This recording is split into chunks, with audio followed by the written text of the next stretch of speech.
অবশেষে খোঁজ মিলল রাইফেল শুটার দময়ন্তী সেনের। ভোরবেলা হাওড়া রামকৃষ্ণপুর ঘাট এলাকা থেকে শুটার দময়ন্তীকে খুঁজে পাওয়া গেছে। দময়ন্তীকে খুঁজে পেতে তল্লাশির জন্য গঠন করা হয়েছিল এসআইটি।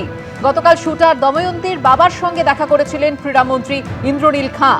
বাবা মায়ের সঙ্গে লেখাপড়া আর খেলাধুলো নিয়ে মতবিরোধ হয়েছিল দময়ন্তীর, তাই বাড়ি ছেড়ে চলে গিয়েছিলেন শুটার, জানিয়েছেন হাওড়া সিটি পুলিশের ডিসি সেন্ট্রাল। অবশেষে খোঁজ মিলল রাইফেল শুটার দময়ন্তী সেনের।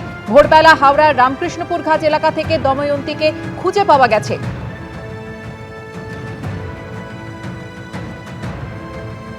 ওর কিছু ইস্যুস ছিল বাড়িতে প্যারেন্টসের সাথে, ওর স্টাডিজ আর স্পোর্টস নিয়ে। এর বেশি আমরা বলতে চাই না, ওর জন্য বেরিয়ে গেছিলো। আমরা we are very happy that she has been recovered.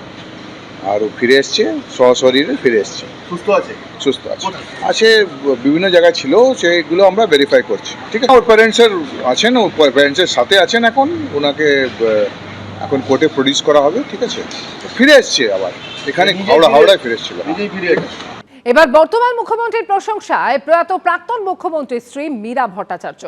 এখন থেকে 24 ঘন্টার জন্য মীরা ভট্টাচার্যের বাড়িতে নিরাপত্তারক্ষী। আগের সরকারের আমলে বাড়িতে থাকা নিরাপত্তারক্ষী তুলে নেওয়া হয়। গতকাল থেকে সেই নিরাপত্তা ফিরিয়ে দেওয়া হয়েছে।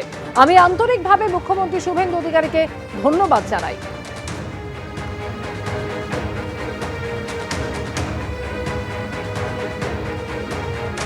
প্রায় 2 বছর ছুঁই প্রাক্তন মুখ্যমন্ত্রী বুদ্ধদেব ভট্টাচার্য প্রয়াত হয়েছেন।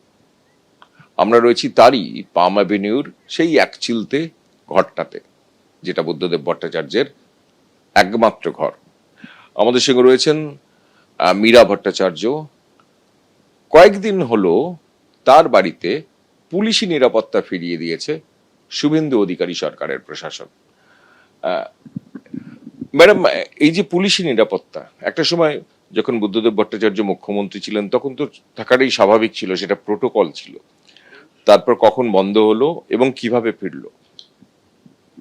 উনি চলে যাওয়ার পরই আপনার এরা চলে গেলেন। মানে আর ফেরার কথা যদি বলেন, ধরুন আমাদের মুখ্যমন্ত্রী, এখনকার মুখ্যমন্ত্রী যিনি হয়েছেন, আমার ওনার কথা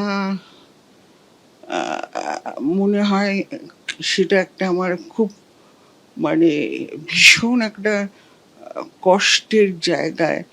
যখন আমি ওনাকে আগলে অ্যাসেম্বলিতে রয়েছি, তখন উনি আমার কাছে এসে বলেছিলেন, শুভেন্দুবাবু, যে যদি কখনো আপনার কোনো প্রয়োজন হয় আমাকে বলবেন।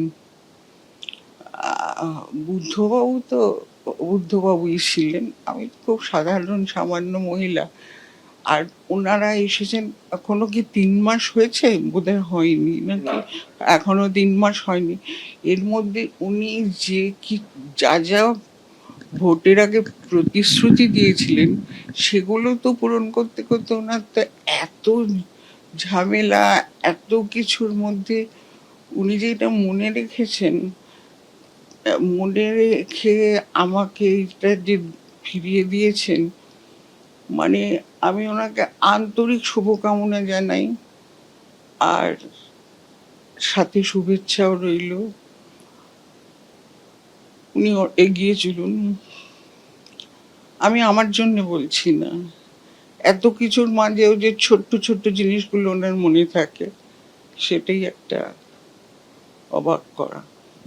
আমি খুব গর্বিত যে উনি ভোটের আগে যা বলেছিলেন, প্রতিশ্রুতি দিয়েছিলেন, সেগুলো কিন্তু কার্যকরী হচ্ছে।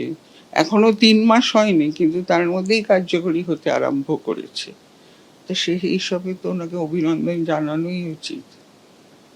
কথা হয়েছে একদিনও? না, ওনার মতো অত বড় মানুষের সাথে আমার মতো সামান্য একজন মহিলার কোনোদিনও কথা হয়নি। তবে আপনাদের সকলের মারফত আমি ওনাকে অভিনন্দন জানালাম, আন্তরিক শুভেচ্ছা জানালাম, শুভকামনা জানালাম। এবিপি আনন্দ, এগিয়ে থাকে, এগিয়ে রাখে।